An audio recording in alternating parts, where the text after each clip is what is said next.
Welcome to Insight Builder channel, large language model automators, Python experts, and my dear friends. Can you tell me about StrictJSON and how DSPy signatures compares to StrictJSON? So in this discussion, we are going to dive directly into the code. Before we do that, as usual, there will be some kind of a background. The background that I'm going to give here is about, first of all, JSON rules. JSON is short for JavaScript Object Notation. It's kind of a data transfer standard that is prevalent in the internet. Yeah, that's what I should say. Most of the APIs have the JSON as input as well as JSON as output. And you would have actually come across JSON because you wanted to work with OpenAI's ChatGPT or any of its models, and you wanted the output as JSON. Why? Because it had the key values pair. Apart from that, you may not be aware there are a couple of rules the JSON follows. In JSON data format, the key must be enclosed in double quotes. Then only it is called as JSON. If you look at the Python dictionary, then probably you will see it as single quotes, but the actual JSON object has to have double quotes. Keep this in mind. Second, the key and the value must be separated by a colon. This is a no-brainer. So that is how the key value pairs are seen everywhere. There can be multiple key value pairs. Two key value pairs must be separated by a comma. So that's how the data inside the JSON is, or the object is separated. Finally, no comments. You cannot have double slashes or single slash or all these kinds of stars and asterisks are not allowed in JSON data. Meaning you cannot think JSON as if it is a programming code. It's actually a data transformation process or a data transformation standard. You cannot have comments in that. But you can get around that if you are curious. But believe me, I don't want you to be curious when it comes to JSON, because you are going to have a lot of challenges anyway without being curious itself. So I got these information from this free code camp blog. Do take a look at that. It's very, very informative and it's very funny also. With that said, we are going to dive into a couple of things right now. So how does a JSON look? So we have seen the JSON rules, but how does a JSON look in the real world? This is a couple of addresses along with the location with additional details like flat numbers and first floor, etc. And all this data has been collected from, you guessed it, I collected it from ChatGPT. The point I wanted to make here is that it was collected using StrictJSON. So that's one point. And the second point was I collected it when I made a mistake in StrictJSON. It was not the intended output. That is the second point. Third point, you can see that it has got double quotes. The key has got double quotes. Whatever is on the left side of the sentence, this particular data point or sentence, whatever you call it, that is a key, and whatever is on the right is called the value. The key can be any kind of data point. It can be a number, it can be a string, but the point here is it should be enclosed in double quotes. Once you actually pull it into any of your object, any of your programming languages, there the things can be different. But when you are transferring it over the wire, that is over your 5G network, 4G network, or your wired network, it has to be in this format, or else your network is going to throw it out, because the network cannot read integers and strings or lists or whatever it is. They can only read bits and bytes. So that's why you need it in this format. Okay, you have the colon as they told, and then you have the value, and the value is also covered in the double quotes. This is one way of looking at the JSON object, and you can get the each values by calling its keys. So in case of VS Code, the good thing about VS Code is that you can do a lot of stuff with JSON, and it has lots of cool features. Like if you go right now and if you try to access one of the files, one of the keys, you'll see that the moment I put this double quotes inside the square bracket, you'll see all the keys are getting listed here. And I can select one of those, and if I press enter, I will get the value of it. So this is how you actually work with the JSON object inside the code. However, in the external world, you may not actually look at the key values itself. You will want this entire data point together, right? these are the things that you need to keep in mind when you are thinking about working with JSON. Next, there is a different way to keep the JSON also. Another way to work with the JSON is to have it as a list. So these are list of same kinds of addresses, but here you have flat number, floor, landmark, type, and the type is actually a list. And all these things are properly formatted as JSON here. And if you want to access the first data point, all you need to do is, all you need to do is come here, say print, and you have to say list JSON. This is the name of the data set that you have created. List underscore JSON. And then you have to provide the index of it. So I'm going to take the first element and I'm going to execute it. So you'll see that it's not giving me any data. Just a second. Sorry about that. The data is printed here. So you can see that the individual data points can be accessed using it as list also.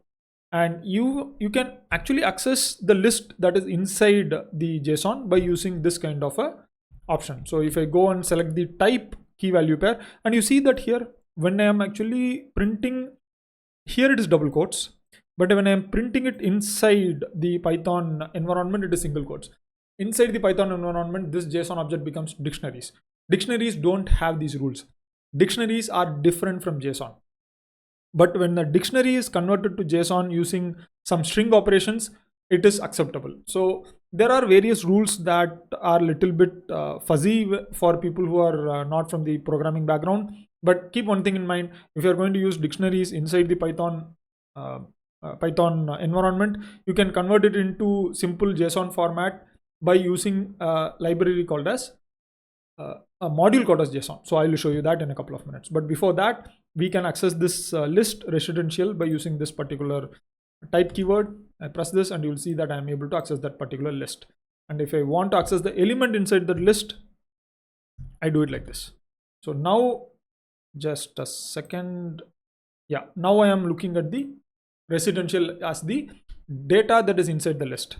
So something that is like this big and which is having a lot of information, we can access each part of the information by this kind of a syntax. The purpose of JSON must be clear right now, that you actually create a data structure which can be easily accessed when you are trying to put the data out in the open, out in the front end, out in the device. If you want to access it, then you can use this kind of a syntax. So that's the purpose of it.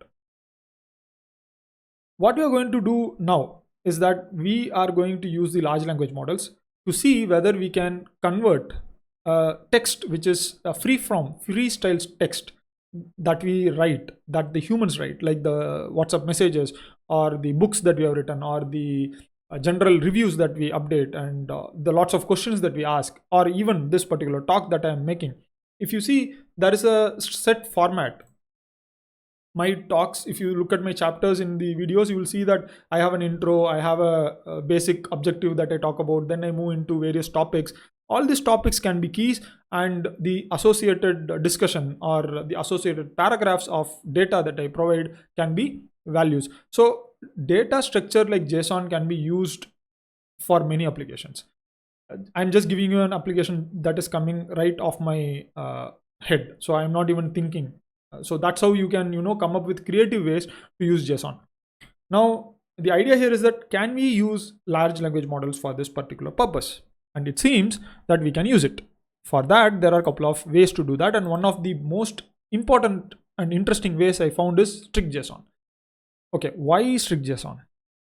That's the most important question that we need to ask. So before we even think about why StrictJSON, we have to first of all do something without StrictJSON, right? So let us do that. So we are at ChatGPT terminal, and we are asking it a very simple question: provide the code for quick sort along with its explanation, and place the code and explanation in JSON format. So this is a question or a prompt that I have provided to the ChatGPT, and good that I had some network error, so it's showing me network error. But the point is not the network error. The point is how the code got created. So if you look at this, it is actually starting to give me a sample implementation, and it is starting to give it to me as a proper JSON format. So let me actually go to the earlier prompt. In the earlier prompt, I had just told provide the code for quick sort along with explanation, and in this case it just gave it as a text. Even this part that you see here, it's actually text, but when it is placed inside the front end, that is in ChatGPT front end, this is given some additional CSS styles so that you can get this kinds of a kind of an output here. But it is actually text internally, and the text is broken and processed in such a way that it is shown as a code here, and the explanation is given below. But here the explanation is in the text format and the code is also in the text format. But if you go to the next one, which is anyway it's incomplete, but you can see that here the Python code will be in the format of still text, but this entire text is connected with this particular code key, and this the actual code, the program is going to be a value. Same way in if I continue, if I regenerate, if I click on regenerate, and if all the so you can see that it is right now continuing. There was a network error, and now you can see the explanation. Here you can see the code which is saying Python, and the code is coming down, and you can see the explanation in the text also, and it is taken from the source of Wikipedia. That's how you can actually control and ask for JSON format. But now the question is, what if I actually don't want this kind of format? Because here I did not say any kind of format, right? I just sold explanation in JSON format, that's it. And the model itself decided, okay, the best format will be to give it in this way and give the explanation in this way so that the user can use it. But if I have a specific configuration for the output that I want, then we can use StrictJSON. So this is how StrictJSON can be used. Apart from that, at the end, after we dive into StrictJSON and its function, we will also look into DSPy signatures, how they relate and compare with each other. So let's now dive into the code. In order to work with StrictJSON, you have to do a pip install StrictJSON. It's a straightforward process. Nothing more or nothing less is required. You don't need to install a lot of libraries. StrictJSON is mostly using Python related libraries and Python related open source libraries. And also you have to look at the module called as JSON module in Python if you have to load the JSON file from the strings. So before actually I dive into this, it's better that I actually show you how to load the string based JSON into dictionary. Just a second. Let us actually go up, because I feel that it's required, even though you guys might be knowing it. But let me actually go into here, and let me actually create a string based JSON for a second. So let us say string str JSON.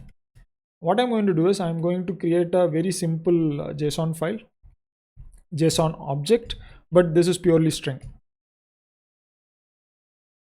Okay, and I'm going to cover it. So if in case of Python, if it is covered in double quotations like this, then it is a string object. That's how you find it out. And also one more thing that will actually give away this kind of a setup is if I try to print strJSON, I try to print strJSON, and if I say 0, it will actually print the okay, there's an error. Just a second. Okay, so the error is here because the string cannot have the double quotation in the middle. Okay, now it is a proper string.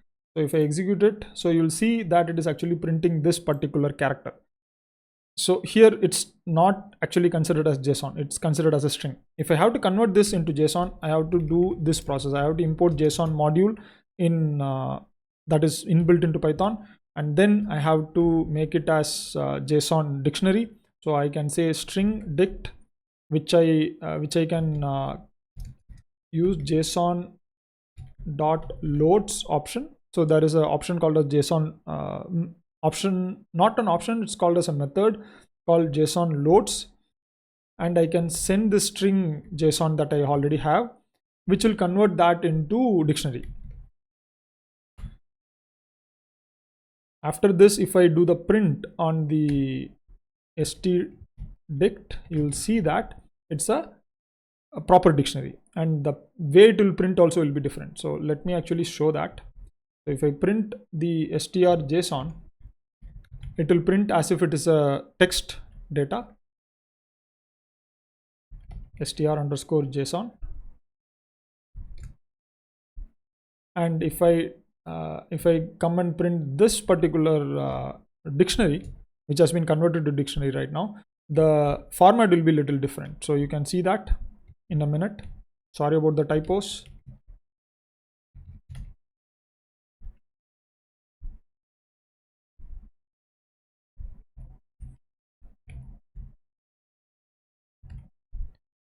Okay, so just a minute. So here it's actually it's acting up. If you try to print both the stdict as well as the str_json, the output will look similar, but only difference is the double quotes here, and here it is a single quote. So that's how you can find out that it is a dictionary. This is a string and this is a dictionary. This is a JSON string. Now, if I try to access the key from the st_dict, which is a Python dictionary, this will actually give me this value. It will actually throw this value out. So let me actually name it as Python dictionary. The reason I am going through this process of the basics of JSON is that most of the audience may not be aware of the JSON background, and also how the formatting works, how the access of each and every value is being done inside the programming language. So that's why I'm going through this. If you want, you can actually jump to the discussion discussion on StrictJSON in the next coming chapters. So you can do that in YouTube in the bottom by selecting the chapters. Next, let us execute this, and you'll see that I'm able to get the value here, this particular value. But if I try to do the same thing with the string JSON, and if I try to access the key value pair, you'll see that it will actually throw an error. So let me do that. 707 ash road. If I execute this, so you'll see the error gets thrown on this line. So right now, so the code will not execute, so it will take a moment and it will throw an error, and the error, it will state that the string object, we cannot access it in the way that we are trying to access, that is by using the key value pair. You can see that it is throwing a type error. It is on this particular line. It is saying string indices must be integers, not string. So this is how you will be able to convert, and you will be able to understand how the JSON objects are working. Now that you have background on JSON, you have a background on how the JSON output is coming from the ChatGPT like model. Also, you understood the rules of proper valid JSON files. Next, we can try to create JSONs the way we want by using StrictJSON. This set of commands are going to import. So we are going to walk through the code. I am not going to discuss the theory behind it as of now, as of this current scenario. This is the OpenAI import, and API key I am attaching here. I am importing StrictJSON function from StrictJSON module, which has been already installed using pip install. I'm using rich print. The print is different when it comes from this rich module. It's colorful as well as it's properly structured. Next, here it's the basic syntax for StrictJSON function. So StrictJSON function, what you are going to do is, we are going to give a system prompt where you tell the model that what kind of mindset the model should have.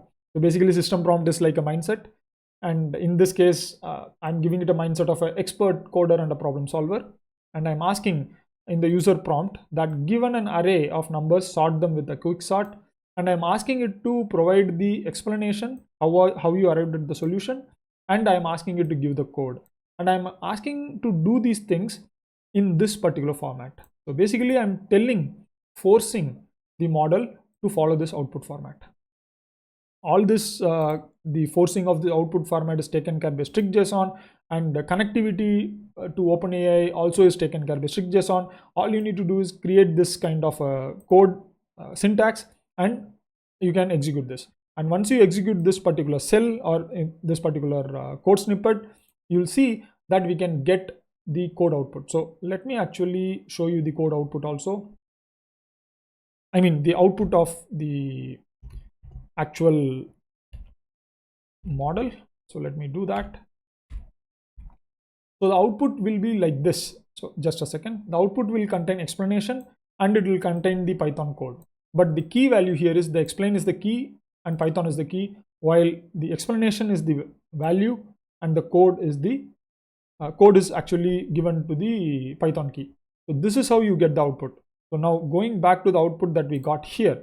So here the output is different, right? It is giving the name, it is giving Python, under that it is giving code, and below that it is giving the code. And there is an additional key called as language. None of these things are here. So it is exactly following the output that you have provided. And also you have told that what kind of value is required here. Got it? So this is the basic way of controlling the StrictJSON. This is one of the ways, right? But it doesn't work all the time. So the important point is that we can actually tell StrictJSON that what kind. So for an example, we want explain to be a series of text based values and Python code also to be a string based values, I mean text based values. So we can tell StrictJSON, I mean we can tell the ChatGPT model through StrictJSON to follow these kinds of type constraints. So for that we have various type constraints that is present inside StrictJSON, from integer, float, string, dictionary, array, up to enum and bool. So all these options are available. This is a very introductory video about StrictJSON and also how you can get the things done to get JSON output. But I will try to explain as deeply as possible, but I would suggest you guys to execute the code and check it. So that's very, very important. Here what I am doing is these are all examples that I have taken from the repo here. So if you go to the repo, StrictJSON repo, if you scroll up, you can see this tutorial.ipynb. You can click that and you will get this repo. And also there is a long context text repo notebook. You can use that and also check it. But the idea here is that I have tried to modify a couple of things, and I've also seen how you can actually break StrictJSON. So you will see those things in a couple of minutes.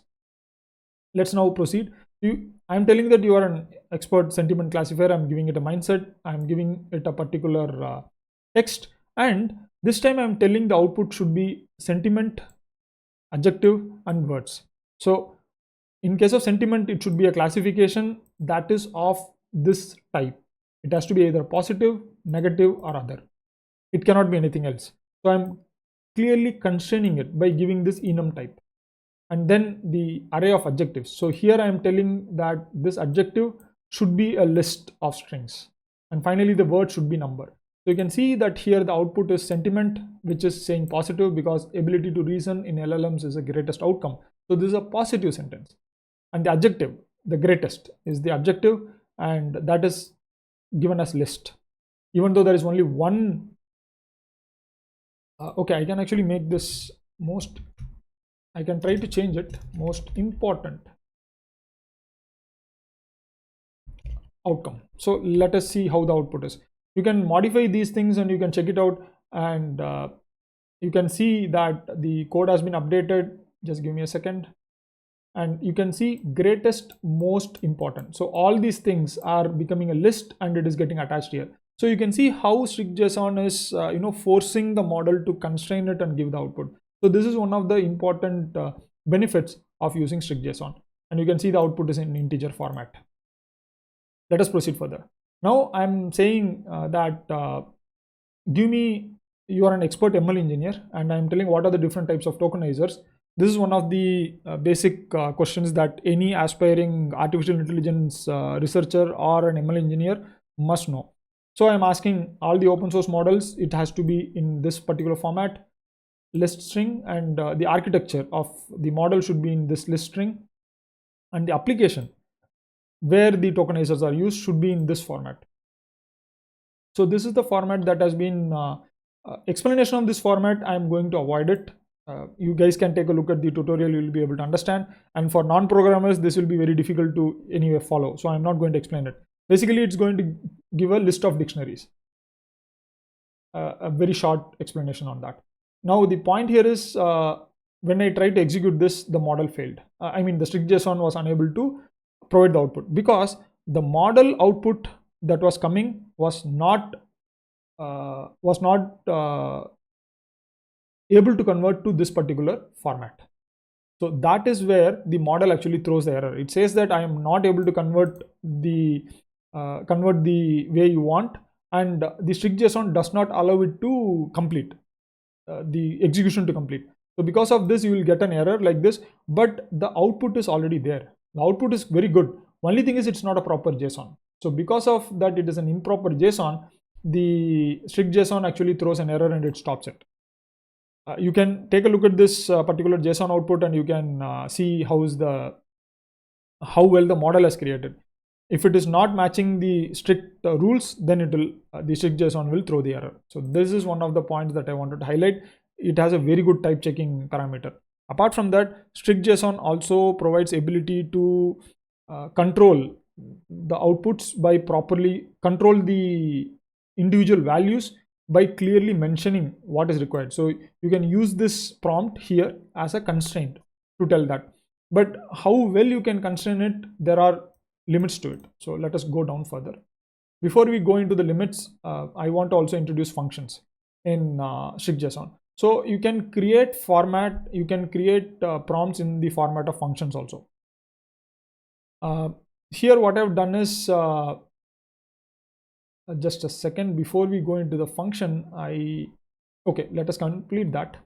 So in case of functions, what will happen is we are going to create a function description.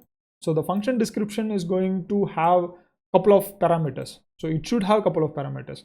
So it should have in this case, I'm telling there is an object parameter, there is an entity parameter, and there is a style parameter. And the output should be in this format. I'm saying output a sentence with object and entity in style of this emotion. So I'm giving all the inputs here and I'm expecting this output. And then I give the object, that is a kite, I give the entity, that is a cat, and then I say the emotion is furious. And the output is the kite got entangled in the tree because of the pesky cat. So, I mean, it's a furious sentence that has been created about a kite and a cat, right? This, and also you can see the output is in the key value format. The output is here in this case is the key, and the sentence is the value of that output key. So this is how you use functions. Next comes, little more interesting stuff. So what if you want to give an address or give a text, and you want to create a function that can extract the address of a building and the name of the building. So for an example, this is a function, extract the address and the building name, and I give the text of the address and it extracts the address and the building name in the format that you provide. These are all very simple things that you can do with functions. It's very similar to how StrictJSON works, but in a little bit different format, where this particular address can be provided as the parameter here. So this is the text data, the variable is text, and I'm giving the text variable as an input to the function extract data. So this is the difference. If you go up, if you look at the StrictJSON, that is you directly call the StrictJSON here. But in this case of functions, you create a function, you assign it to a variable, and then you use that variable to call with the input that you want. So it's little bit different way of working. So you have to get used to this to understand functions. Fine. So we have actually dove into a bit of function calling with JSON. Now let us actually see whether we can break StrictJSON. Actually, you can. It depends on the model strength also, because if you are trying, I have worked with GPT 3.5. In this case, I have not used GPT 4, but in case if you are using GPT 4, your output might be better. It may not break. In case of GPT 3 or lesser powerful models, things can break. So here I am saying provide me 10 addresses that contain location and building name, and I am telling it should be in this format. I am actually constraining it. And if you look at it, the output, this is actually errored out. The output that you saw at the top, it was created using this, and the exception occurred. So here it is saying that exception occurred, address not in JSON string output. You must enclose it with this particular key. So the model was not able to create an output that was in the format that can be parsed. So the StrictJSON was not able to give the output here. Let us go further, and then I used a different way. I did not constrain it that much. So if you go up, here I have constrained it very much. I gave the key, I gave the value. For the key and value, I gave the constraints, but here I just simply told contains the details like flat number, floor, landmark type, etc. That's it, nothing else. And then I got this output. Cool, right? But the format that you got here may not be what you want. So here I have got flat number, floor, landmark, type, etc. Maybe this is not what you want. This is not the key that you want. You want a different key. But if you try to constrain it, the model sometimes will error out. Moving further, then comes much more interesting thing. So I asked, okay, give me an array of real addresses of buildings, and I told that it should be list of dictionaries, and it failed. It failed like crazy because it was not giving me actual addresses at all. And even the building names, it was just saying address 1, address 2 up to address 10, and it was saying building 1, building 2 up to building 10. So it was not giving me any real addresses. So sometimes when you are going to implement these kinds of strictness onto the model, the output can be very funny. So StrictJSON is kind of a wrapper on top of the model, and it may not always work perfectly. So there will be certain conditions where the StrictJSON will fail. So you should be aware of what is going on and how to give the format to the StrictJSON, and how you are going to update this user prompt. So let us now go further. Here what I'm going to do is I have a problem question that is taken from lead code, and usually the problems from lead code have a given variables, and there is a set of constraints, and there is a set of outputs that is required. So I say to the model that you are a expert regex extractor, and I have told it to extract the given, required, and constraint from the data point. So this data point. So when I actually call like this, so the entire data point, this entire text comes and sits here in this location. So that's how Python works. When I use this string literal, you can just use this syntax directly, and if you have a text like this, it will come and sit here. So you don't need to worry about it. And then I tell in the output format that it should have given params, required, and constraint. So once I give this, I am giving this particular text, and once I execute it, you will get the output like this. So given params, you'll see binary search tree, you'll see the required key value, what is required, and you'll see the constraint. So the text like this can be sent into the prompt, user prompt, and given an output format, and this output format can be converted. This output format can be used on this text, and we can get the output. So this is also one of the ways that you can use it. This also has its own challenges. You have to test it out, and one of the biggest challenges of working with StrictJSON is that you have to test it out manually. That can be mitigated when you actually link it with DSPy. So I will discuss about that in a couple of minutes. Let's move forward. So again, I have taken one more problem, and I use the same method. I've asked for the parameters, and I get the parameter out. So this is an example that I've tried it out. It works. So you can also try it out with your own text and your own context. Let's move further. Now, what I'm going to do is I'm going to use DSPy. DSPy is one of those libraries that you can that I came across recently, and I have a separate list of videos on playlist of videos, which is, and this video is also part of that playlist because DSPy is linked in to JSON format. I'll show you how. And also DSPy also has some good modules of asserting and checking the outputs, like using suggest and modifying the outputs. Also, it can control the model output. So StrictJSON and DSPy are kind of linked together, but not fully.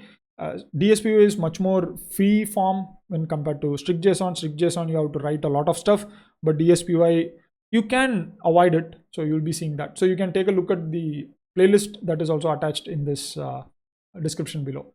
Let me go back to the code.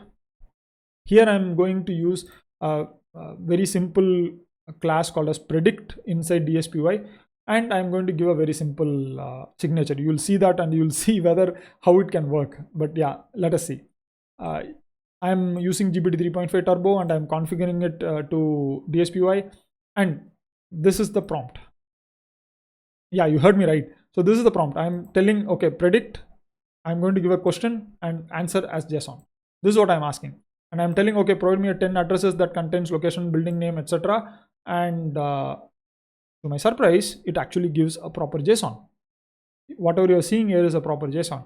And now next, when I try to give a particular problem and I say return it as a dictionary, and once you execute it, it actually gives a proper JSON also. So if you go up and if you look at the code that has been written for StrictJSON, which is actually this big, the same thing in DSPy, if you scroll down, it's just a single line. So actually it's this particular prompt that you're giving, and here you are actually making the data, right? So this is the data that you're making and you are sending it into this particular get dictionary object and you're getting the output. So it's pretty straightforward. In case of DSPy, I shouldn't compare DSPy with StrictJSON. It's not the intention of, telling which is better or which is good. Both has its own strengths and weaknesses. If I try to work with various kinds of text input in in DSPy, probably some might fail, and in case of StrictJSON, all might work. But the benefit of DSPy is that you can actually run evaluations on the data that you are pulling out, or you can actually have a streamline. You can actually create a pipeline using DSPy once you are having these kinds of proper objects like get dictionary using predict. So that is one of the benefits. The same thing you can do with StrictJSON also. There is nothing stopping you. In case of StrictJSON, if you go to the repo, if you go to the tutorials, I have not actually done I did not take the code and execute it for the testing part. So there is a way to test the output also. That is where the similarities comes between StrictJSON and DSPy. If you go to the end of the tutorial, you will see that there is a way you can use functions. This is where the developer explains. I mean, one of the best implementation of JSON output forcing. And here you can actually write functions that can check whether the output that we are getting from the model contains certain words, and also it can check whether the output field is matching. All these things you can do, and you can write your own functions to do this checking. Like the same way you can do that in DSPy also. So there are lots of similarities, but the amount of code that you write and the amount of prompts that you engineer is a little bit different. But as a whole, I actually find that both StrictJSON and DSPy can be used interchangeably. It's an option that you guys can choose and to work with. But the point is that doing these things manually, whether it is prompt engineering or whether it is optimizing, it has to be done through some kind of logic and some kind of a set framework. And for that, I feel that DSPy has already got a proper framework called as module programs and optimizers. You can leverage that along with StrictJSON also. So if you look at my other videos, you can take a look at how to use optimizers, how to use assert and suggest in DSPy, and you can think how to implement StrictJSON into those pipelines. So those things are also possible. So I believe that in this discussion you have got a good overview on both DSPy as well as StrictJSON, and in case of we also saw how to force the model to get a particular data structure or a kind of a JSON output that you want using StrictJSON as well as with DSPy, and how different or how easy it is with DSPy compared to StrictJSON. But in case of StrictJSON, you can give a lot more details. Also, you saw there are in certain cases the StrictJSON can fail. So how to recover from the failure? So that also we reviewed it by using the DSPy option. So I believe that you have got a good